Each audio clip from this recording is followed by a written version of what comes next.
So Ma, how are you doing on the puzzle? Lousy. What's wrong? Well, pieces fit where they shouldn't fit. And it's all one colour at the moment. All blue and white.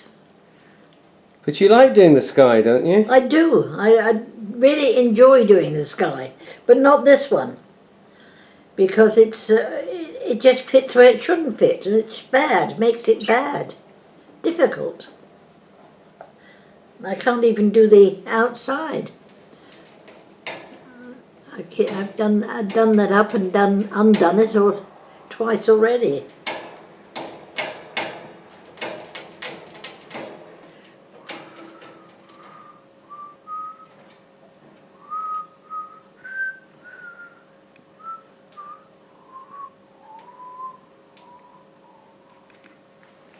And that should be easy to find, half there, but it can't.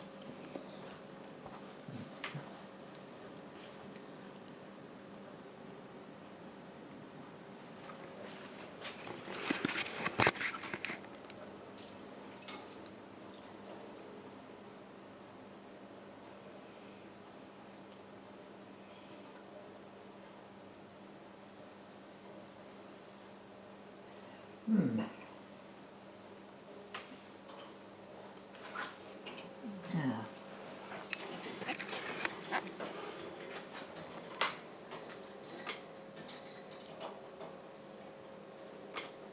it fits lovely, but I don't think it goes there.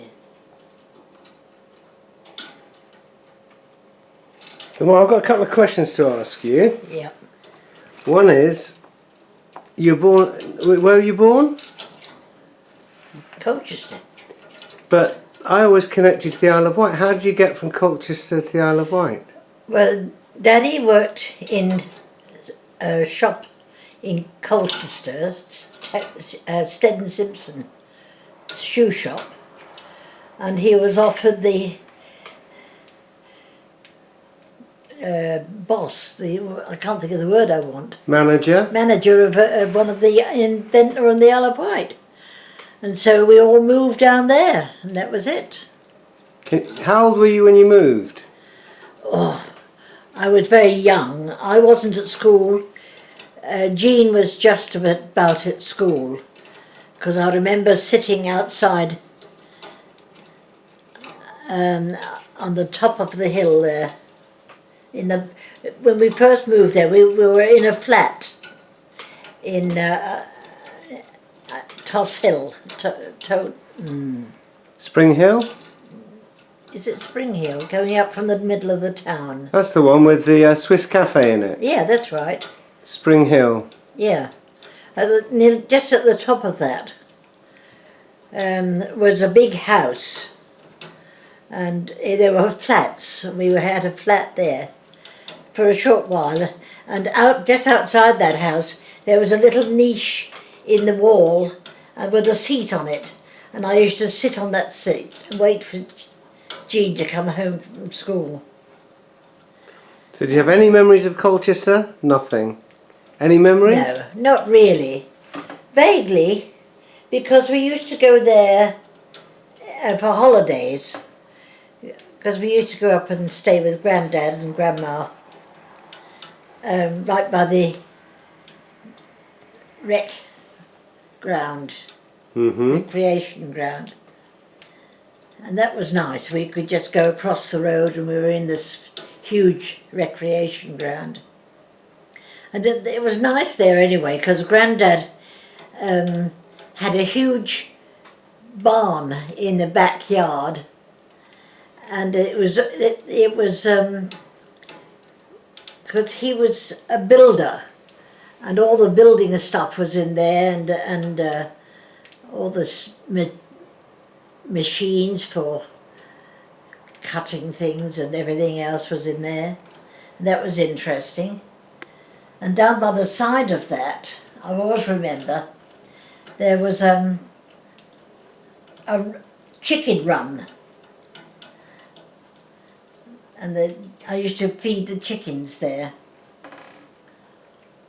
And it was nice. But Grandad used to come with the car all the way down to Portsmouth, park the car at Portsmouth, come over on the train, then we go back with him there on the train to ride and across the boat and pick up the car there, and he'd drive us up to Colchester for our holidays.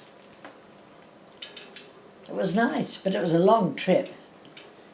And funnily enough, we used to go up on the other side of London, and there was a big park there. We always used to stay there for lunch, a picnic lunch. No, I suppose that I'll get that. Hello? Yes, how can I help you?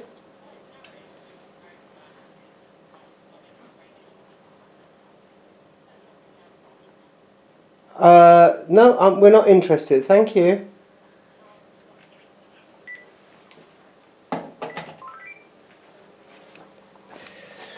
Plumbing.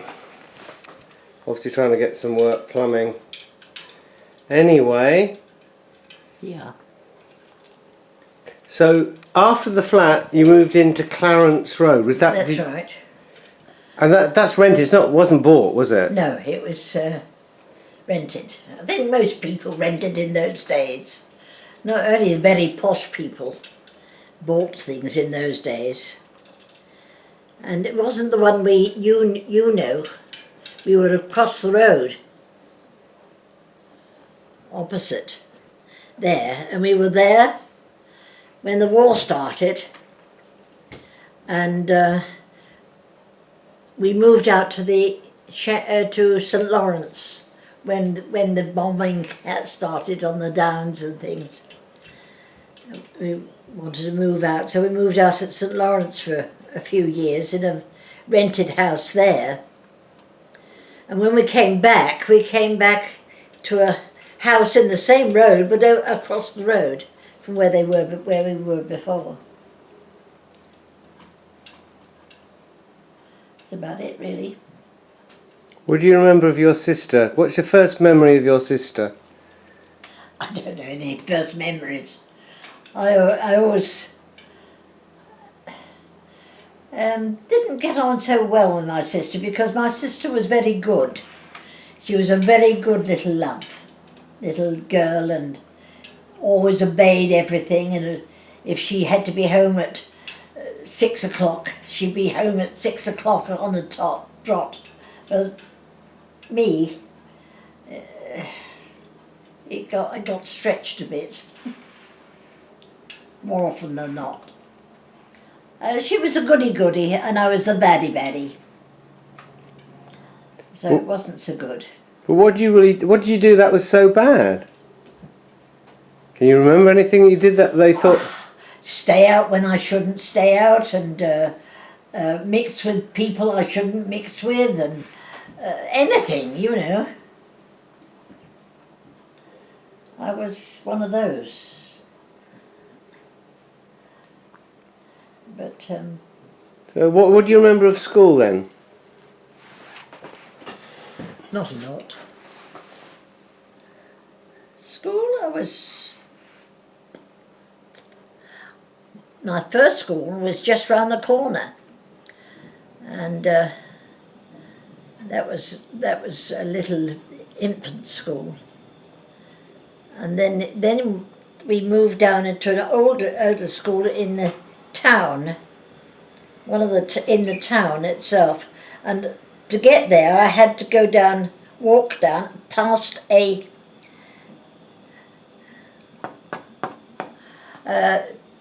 oh dear, I can't think of words. Where they shear the horse's hooves. Blacksmith. Blacksmiths.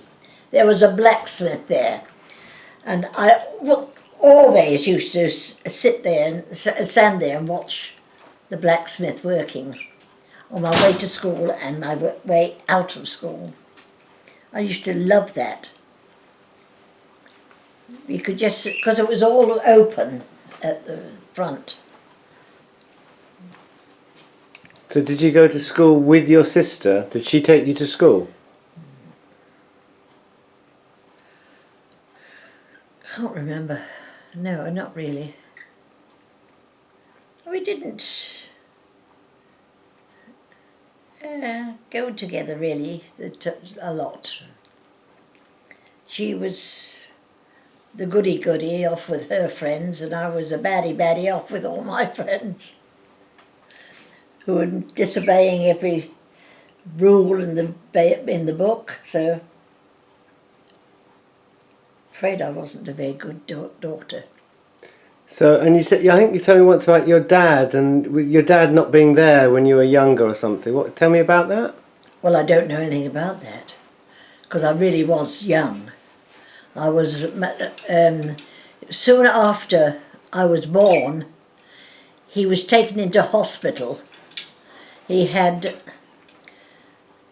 his kneecap removed, but it was cancer in the kneecap, and he was in the hospital for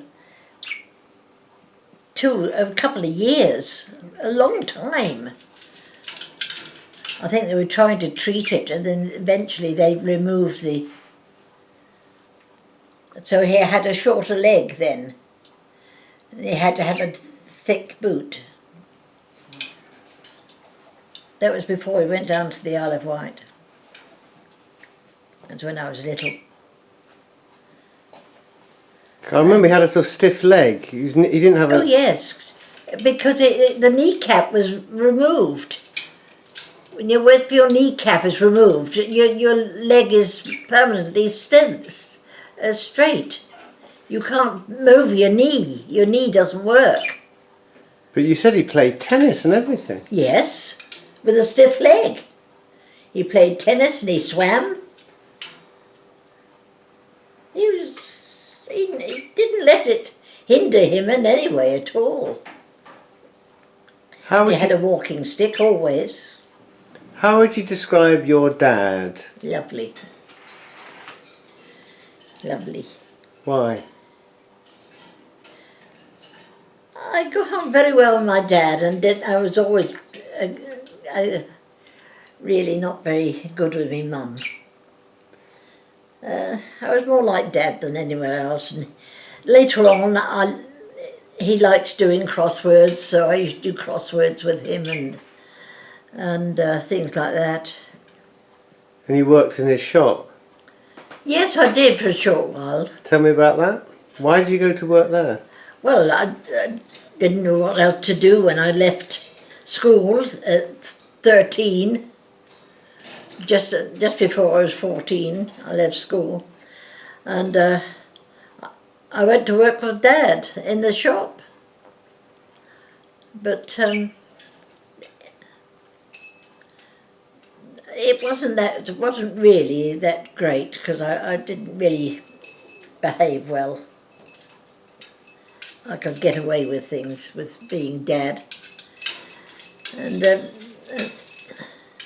Then I got a job in an office. I wanted an office job in a garage. And in Sandown, I used to go down every day on the train. And then the war came and everything. And as soon as I got 17 and a half, I could join up, Yeah. which I did. So immediately after I returned 17 and a half. I wasn't 17 and a half, I was 16 and a half. But I put my age up a year to 17 and a half. And because that was the lowest you can go to join up. And I joined up the Air Force. And, why the Air Force? Oh, much posher. Jean was in the army, you know. I don't go in the army. I had to go in the Air Force. I don't know. I just went in the Air Force, that was it. And that was it. And I was there for the rest of the war. And your mum and dad weren't upset that you'd suddenly decided to... Oh, they were probably very glad to get rid of me. Probably. I was not a really good daughter. I did everything I shouldn't do. And things like that. So there we are. Someone once told me they had to make an excuse for one lad turning up at the front door while you escaped out the back door to see another lad. Is that true? No. Oh, that Where was did you hear that from? your mum. Well, I don't remember it. Probably someone I arranged to meet and didn't want to, or saw someone else before that, and so I yeah. Anyway, so what's it like to go into the Air Force in wartime? What was the first thing you did? First thing I did, I went to a place, miles away, and it was just a fitting out place. We got our uniform and we learned a few rules of the game, sort of thing, you know. And we got our uniform.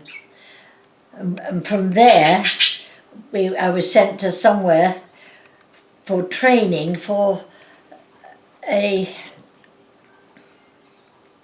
wanted to be a radar operator. But that was full up and I couldn't do that, so I got one which was,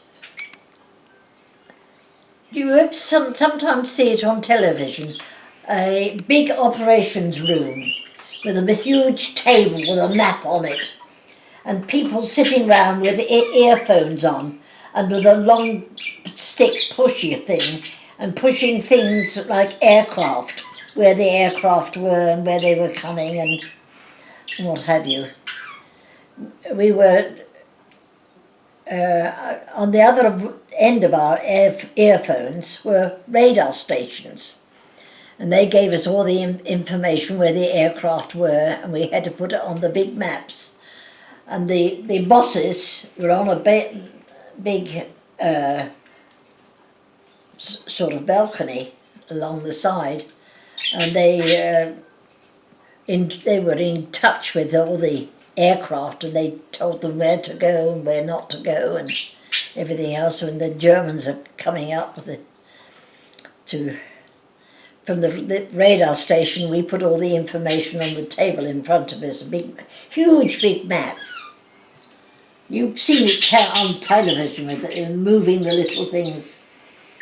So was it exciting or boring, that?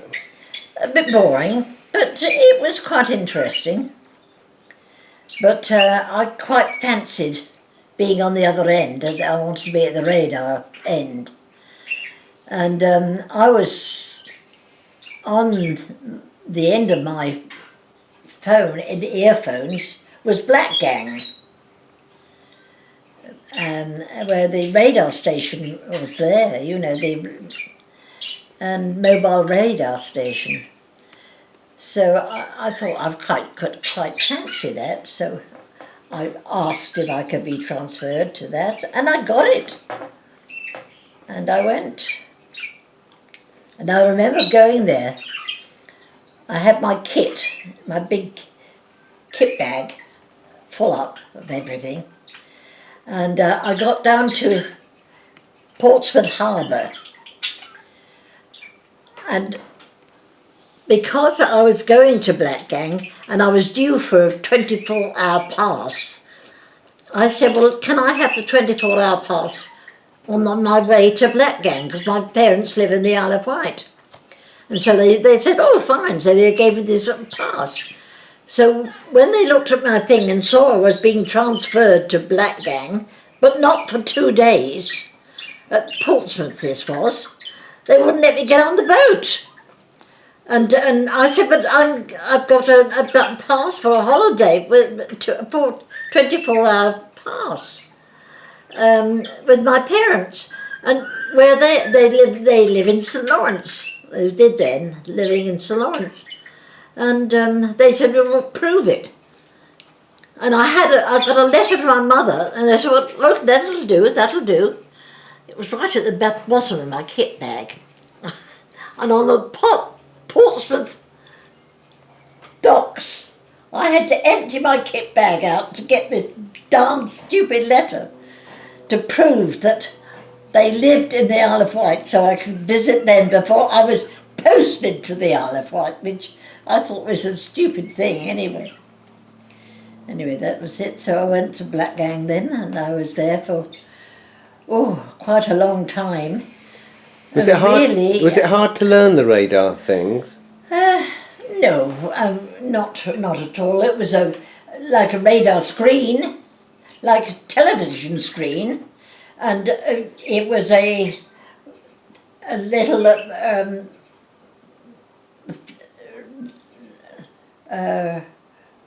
like a little thing going round and round and round, and as it goes round, a little blip comes up where there's an aircraft, and so we used to follow the aircraft. We could, every time it came round, it was a bit further on, and we had chinographs, I think they were called them.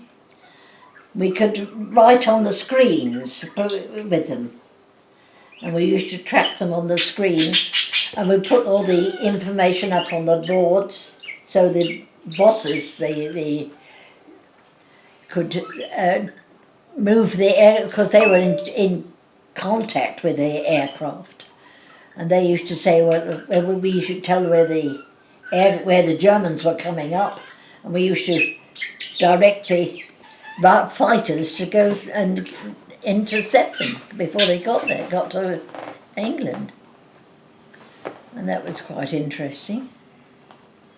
But was it quite fun being in the Air Force, or what was it like being? Yeah.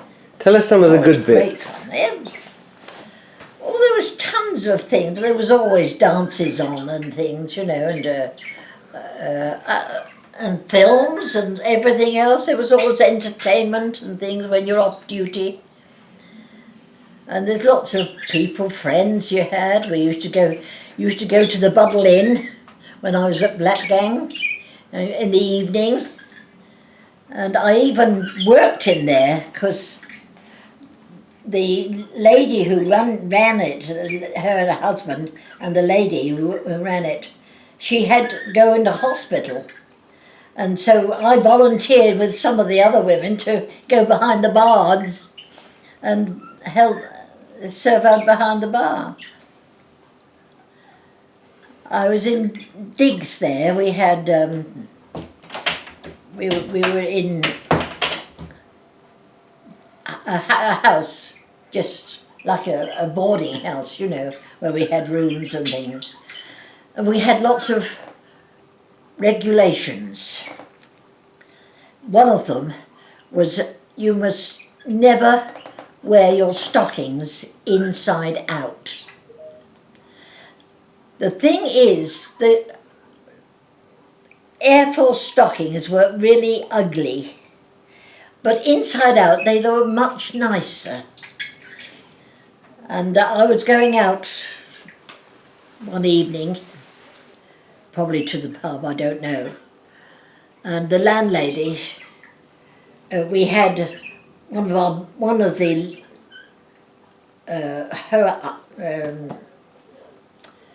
one of the bosses in the Air Force, the women who with stripes on their arms and control you, and she was also in that digs, and I was going out one night with my stockings inside out, and the landlady was sitting down there chatting to this boss, the Officer.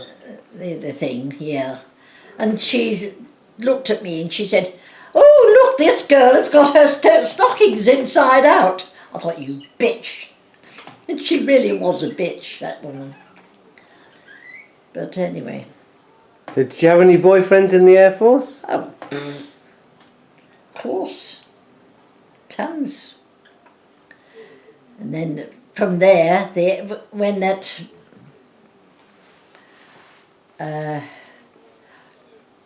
when the war got on further, and they weren't opposite the Isle of Wight in France, once they got pushed them back to Belgium and places like that, the Germans, after D-Day, because I was there on D-Day.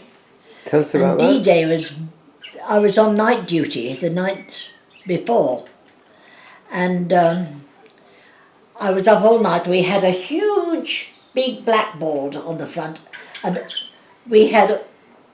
I was up all night putting all the strikes with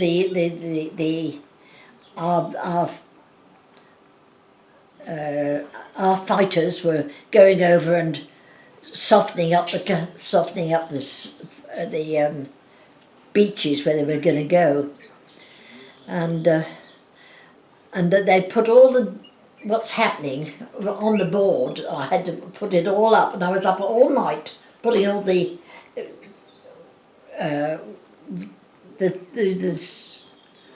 things that were going on. I can't remember the words I want. What, where the boats and the planes were? Yeah, and everything like that. And then I got off duty at 8 o'clock in the morning, and I went home. They were living in St. Lawrence, and I went out, and the sea. You couldn't put hardly a pin between the ships, or they were all there waiting to go on D-Day. Very interesting. Millions and millions of ships and little stuff, little bits and big ones and everything. And then the next day was D-Day. That was interesting. So how did you get the news in those days?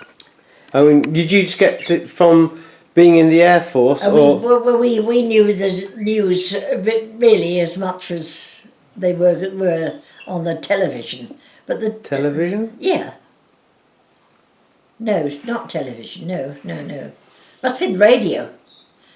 They had the news on the radio, I suppose. Yeah.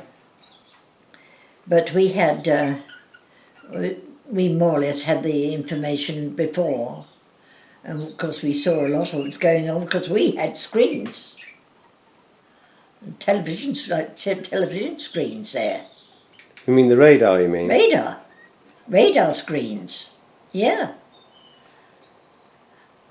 And we had all the ships start off there. And when I got home, my mother said, "Come and look at this," and she dragged me out onto the cliffs to see all the boats. And I've been dealing with those all night.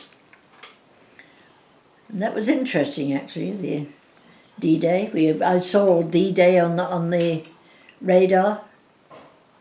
And on the radar, you told me once that you were in communication with the pilot. So if you saw some Germans, tell us about that. Well, if they see an aircraft coming up that we didn't know about, because we had the information about all the aircraft that were operating in our area, and if we see something coming up from France that didn't match with anything that should be there, we had 2 fighters.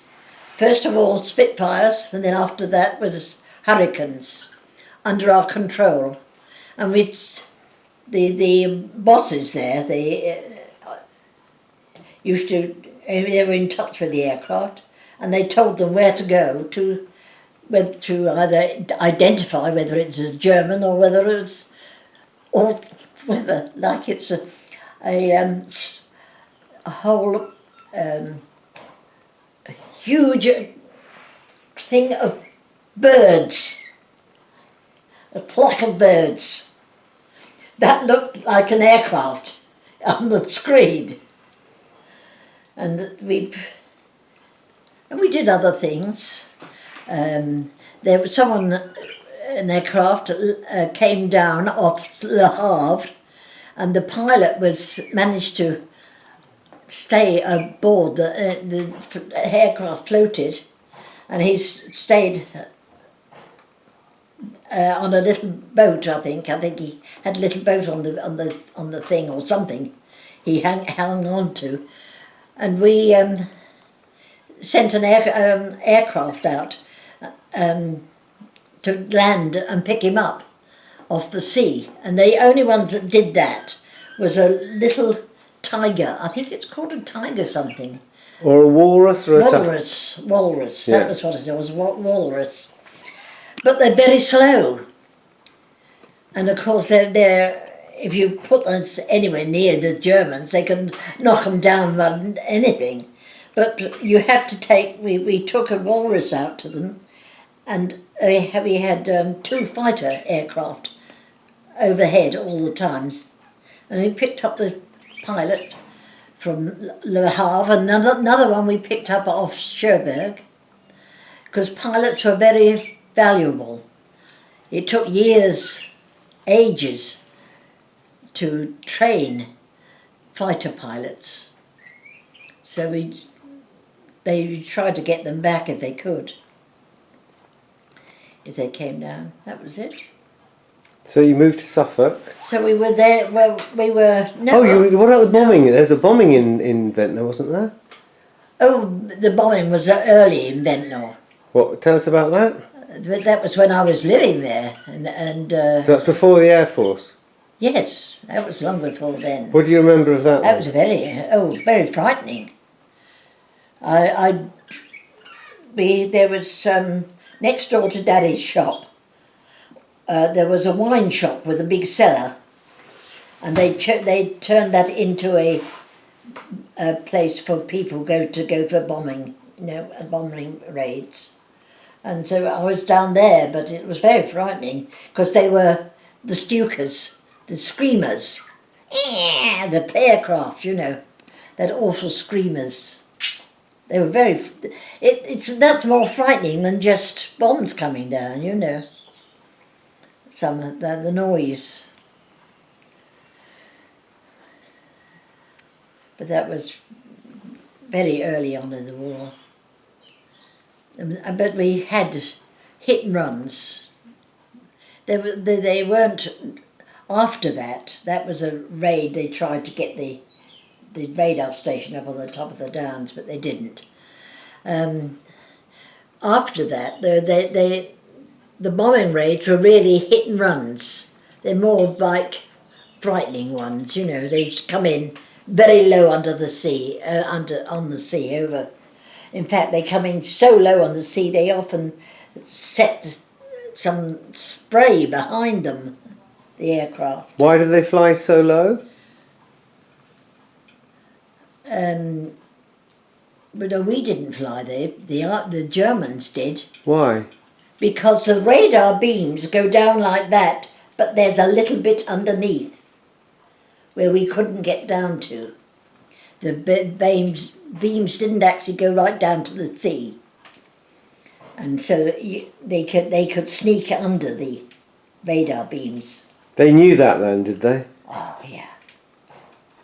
Oh yes. And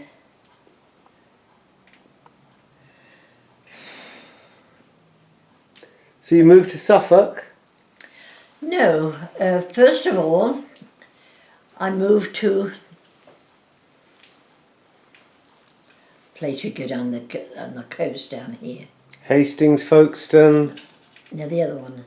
Dover, No, this way. Brighton, Eastbourne. Eastbourne. We went to Eastbourne on the cliffs there, Yeah. on the big hills. But they had a Oh, radar. Beachy Head and all that. Beachy Head. Yeah, yeah. They had a radar station right on top of Beachy Head, and we were there for a little while.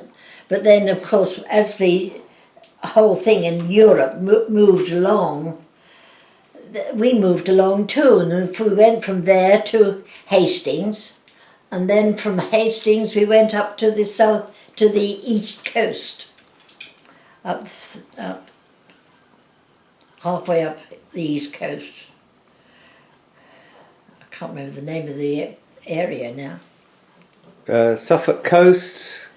It was Suffolk. Aldborough, Suffolk, no. Dunham Dunham. Okay. was the town, little village we were at, you know.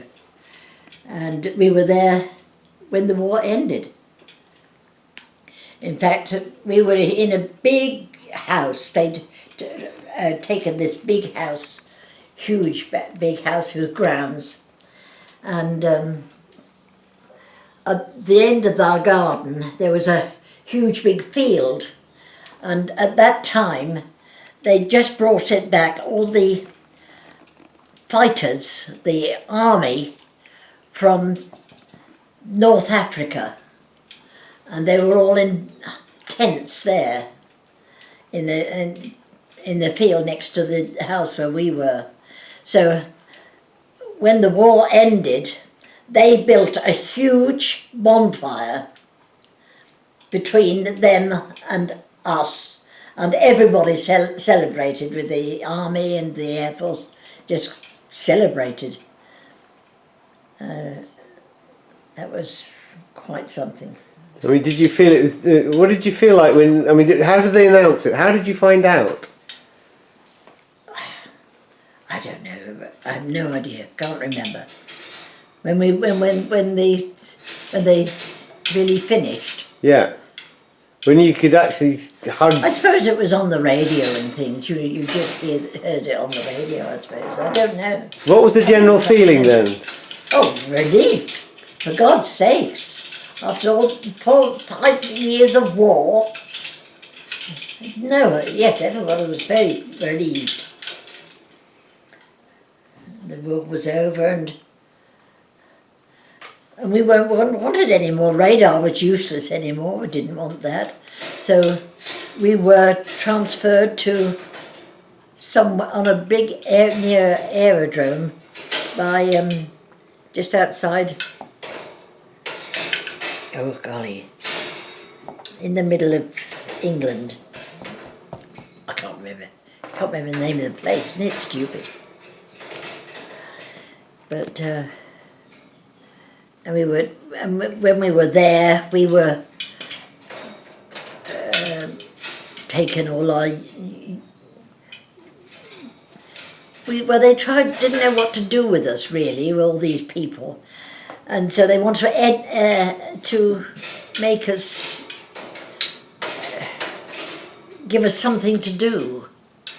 And so they had sort of lectures about things. And so we had a lot of cooking lessons for when we got out to the army and doing our own cooking, you know, and things. And other things. We had sort of lectures on this, lectures on that, just to keep us occupied, and because otherwise there was nothing else to do.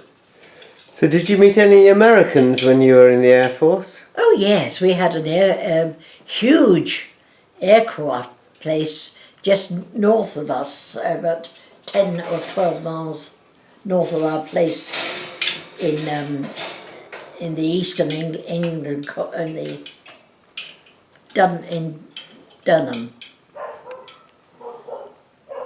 And because we went to their dances, they were great. Big American bands, great, really fabulous. And when we arrived there, but they fed us lovely food we'd never seen, including ice cream.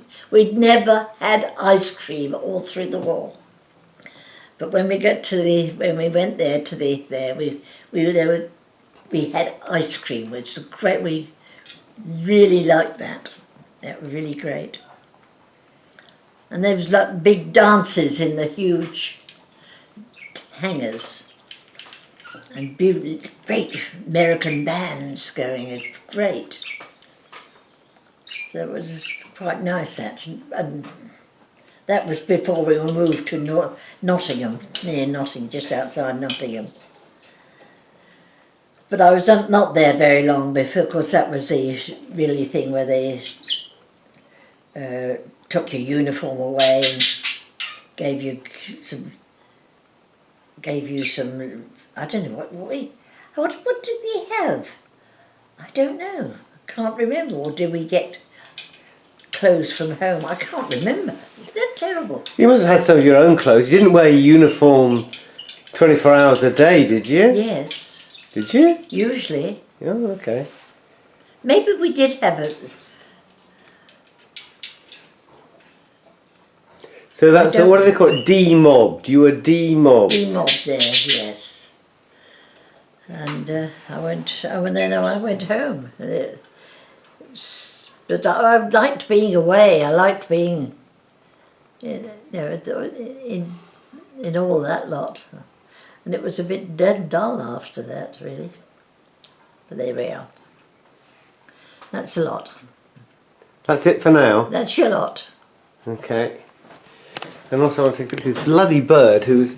You're in the middle of all that. You're... Especially you won't make any noise now.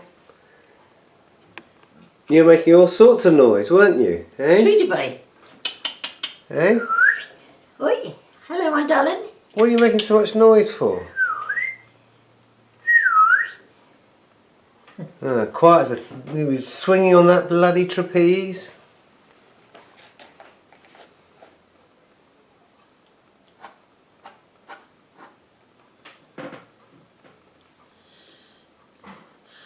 So you said you had a bad memory. You got quite a good memory. What are you talking about?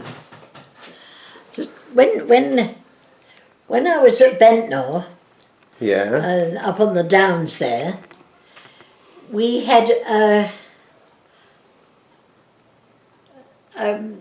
theatre there, and we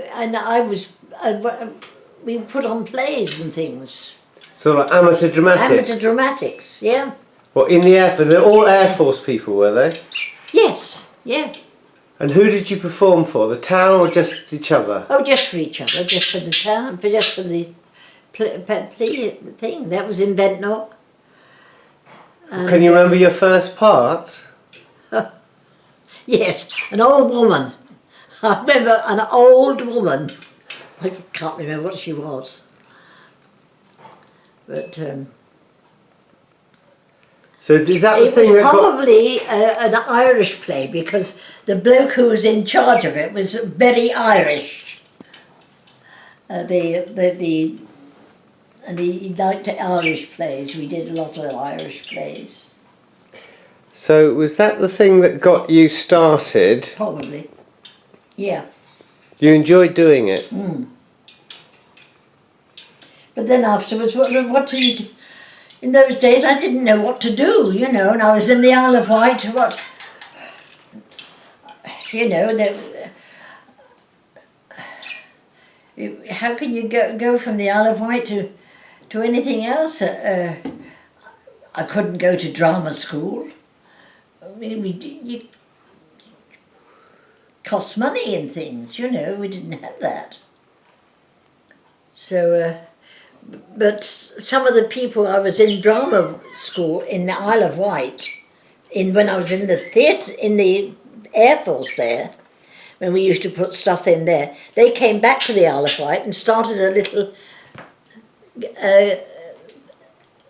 touring company in Ventnor, and we toured around the Isle of Wight. That's what's really started me off on that. And then eventually it sort of died out, and I looked in. I wanted to carry on with that, and I got this stage paper.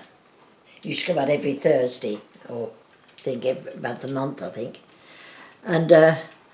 You had adverts there for somebody wanting a stage manager or whatever,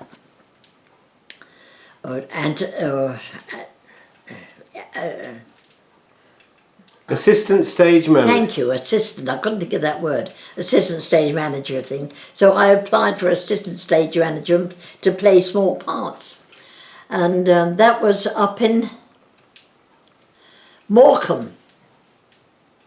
In the theatre in Morecambe. And it was, funnily enough, it was a theatre that I'd been into when I was in the Air Force, because I did my marching time in Morecambe, my training, my Basic training? basic training, and being equipped with your uniform and everything there. And we used to have lectures about things, the routines of being in the services, and they were in this theatre. And funnily enough, this theatre was the first thing I went to after the war. And it was a company. I was a stage manager, assistant stage manager, and small parts. And I was offered £4.50 a week. And I got digs, which were £2 a week, full court board. What's full board mean? Breakfast, lunch, and supper. And that was it. I was there. We were there for a while, and then we went to. But I mean, when you first went into that was your first job, wasn't it? My first job. I was assistant stage manager, and then after a short while, I was made stage manager. And because the person left or did something else, and then I worked my way up to sort of leading lady over the next few years in various towns in England. So in each stage, for let's say juvenile lead, then to leading lady and stuff, I mean, do you suddenly get a break? Somebody takes a punt on you, or how do you get the next stage up? It comes gradually, really. But do you apply for like the next stage up? No, Or in the company you're in, somebody leaves? Or? Yes, and then you can get. That's it, really, more or less it. So we went from stage manager to playing small parts to sort of juvenile character. I was never a juvenile. I was only a juvenile character. I wasn't pretty enough to be juvenile. But I got more interesting parts, incidentally, being a character rather than sloppy juvenile. So how do you learn to do things like makeup then? You learn it as you go along, and people help you. Other more experienced people in the company give you advice and help. You learn as you work. And that's how we learned in those days, you know. I didn't go to drama school at all or anything like that. I wanted to.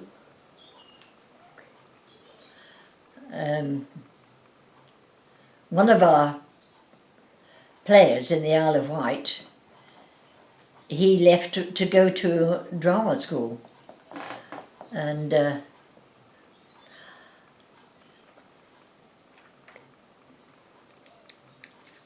he did quite well. He was on television a lot. He had his own programme, and I can't think of his flipping name. I think I can. Is it Shaw Taylor? Shaw Taylor, yeah, but it wasn't Shaw Taylor. It was Eric Taylor. He was in those days. He was in the Air Force with us in Ventnor, and afterwards he came down and he was in the company where we toured the Isle of Wight with in theatre company, and then, but of course when that broke up, he went to drama school in London, and from then on, well, he got on well, you know, did quite well. And your mum and dad were okay about that? That always the thing, don't put your daughter on the stage, Mrs. Worthington. I didn't mind that. They didn't mind so much. They quite liked it because they used to come to see me in the shows and in Ventnor when I was there, you know, and things. But it was the theatre wasn't posh in those days, was it? Oh no, this is rep. This is repertory company. Which is the learning company, really. Reps had little. They did in those days. They did a new play every week. Sometimes you're playing a long part. Sometimes just almost a walk-on part. Varies, you know. But mostly I was never really the leading lady. I was always character lady. I played much more interesting, quite honestly. Well, Can you remember some of the interesting parts? not really. Not really. I suppose if I think about it, I could. But the audience used to shout out and everything, didn't they? No, not really. No. You tell about some time when going into the evil person's house or cave. Oh yes. What was that? It was a play where we had this huge safe, big safe, a walk-in safe at the back of the stage, and I don't know why it was all built round this thing, and the sister, there were two sisters, and she wanted to get rid of the other sister, that was me, and they tried to get me to walk up the stage and go into the safe or something, but I wouldn't go in there because I suspected the worst. I don't know, and I can't remember what the play was. Cannot remember it, but things like that, you know. You said the audience shouted out, didn't they? Yeah. What? Don't go in, love. Don't go in. They were just shouting at me. Don't go in, love. Don't go in. You know, mostly in the north of England we were, incidentally. I mean, that's why I said that in a Lancashire accent. Don't go in, love. It was funny. But then you had a baby and still worked in the theatre. How did that work? Oh, well, first of all, how did you meet Dad? Oh, he joined the company when I was at Worcester. And he joined the company. I've been there some time. And he joined the company as a stage manager. And you hit it off straight away, or? Pretty well. Who first asked who out?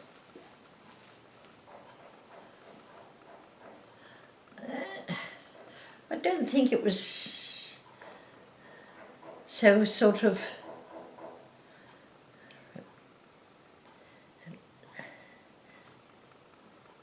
rigid like that, you know. It's the sort of thing. In the afternoon, we all used to go to the cinema. We all rehearse in the morning, and quite often we'd go to the local cinema because we could go to the local cinemas free. And we'd all meet up in the afternoon and go to the cinema, and that's probably where it's all started. I don't know, really, I can't remember. Long time ago. But you obviously you weren't married to Dad, so was No. Becoming pregnant, was that? Was disaster. How can you say that? Well, I can say it now, but it's actually the best thing that ever happened in my life. No, but when at the time, that not good news, is it? No. No. Because there's no. No. No. It's in. So I played on until when I got too pregnant and couldn't stay, and I left, and I couldn't go home. Jean put me up. I stayed with Jean. So did your mum and Dad know then? Oh yes. How did you tell them? By letter? I can't remember. I can't remember at all. But I stayed with Jean then until you were born in Ryde. And I was going to give you up. Well, I was told to give you up by my parents. But I was too upset I couldn't do it. I didn't. And I... Had you planned to do it and changed your mind? No. You're always going to keep me? No. I was always going to give you up. Because what could I do? What could I do? But then I couldn't. I couldn't give you up. That was it. So were they a bit pissed off with you for changing your mind? Yes, I was told I could never go home again. So people helped me. The social services and things, people like that helped me. They got me someone in Ryde to look after the baby while I went home and then got another job and got you home with me then, with me after that, which wasn't too long. But you didn't have creches or anything those days. I mean, who looked after you when I was a little kid? And you were working? Well, when I was working, you used to come to the theatre with me. You were in the dressing room, and who people weren't actually acting on stage and things, they used to look after you and things. And always, usually I stayed in had digs in pubs, because there's always someone there at night time. And they used to keep an eye on you at night time. People were very helpful, actually. Very, very... This is more in the north of England, Stephen. Most of the reps companies we were in were north of England. So people in the north are more friendly than people in the south? Yeah, I think so. So what about Dad then? Did you tell Dad that you were going to have a baby? Oh, of course, he knew. Well, tell me, He said he'd help and things, and he did, more or less. But then I was mainly on my own with you, because I was never in the same company with Asta.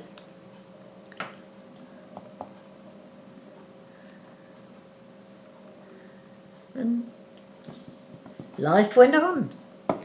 Is it true they wouldn't let you see me until you signed the adoption papers? No. Is that really true? No, I don't know whether they told me or not, but that was what I told them, that I wouldn't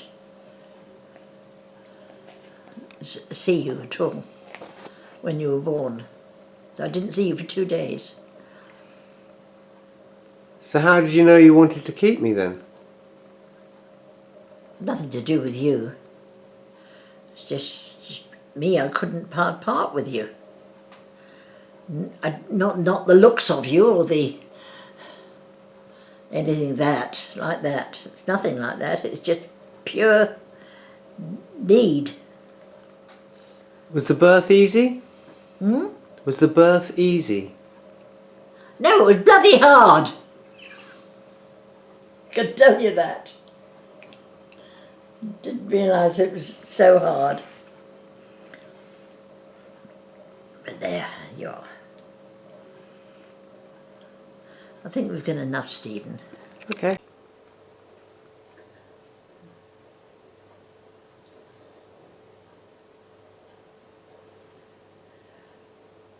Not too happy talking about it, incidentally. Well, I didn't force you. No.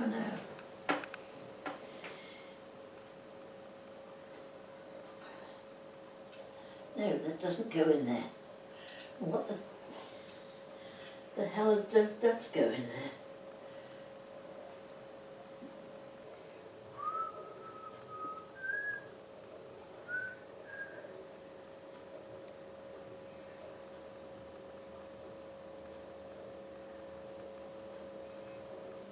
Mother told me if I kept you, I could never go home again.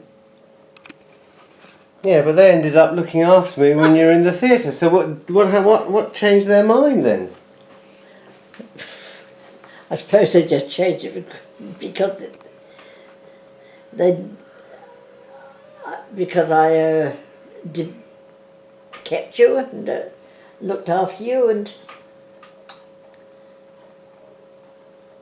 I never knew. Obviously, you're a kid. They always seemed to be lovely grandparents. I never felt they were funny with me. no, they weren't. They loved you, loved you. It was just the horror of everything that happened, you know. Because you weren't married to Dad. Yeah. That was the problem. Because it's 1954. Yeah. So like neighbours and things give your mum grief. Oh yeah, she would. Well, probably would have done, but they didn't. I was away most of the time anyway, and so they didn't know a lot about me. So having a child and then not being married was. But I was away, you know. I was away. You didn't go home down there. We didn't go down there until you were about 2 or 3 years old. I'd been away all that time. So when you're in the north in various digs with landladies and stuff, they didn't ask any questions. No. They were discreet.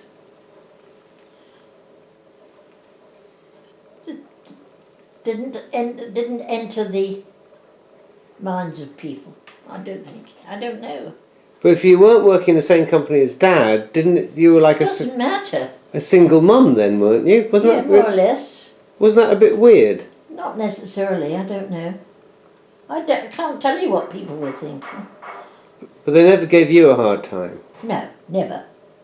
They were lovely. Everybody was lovely.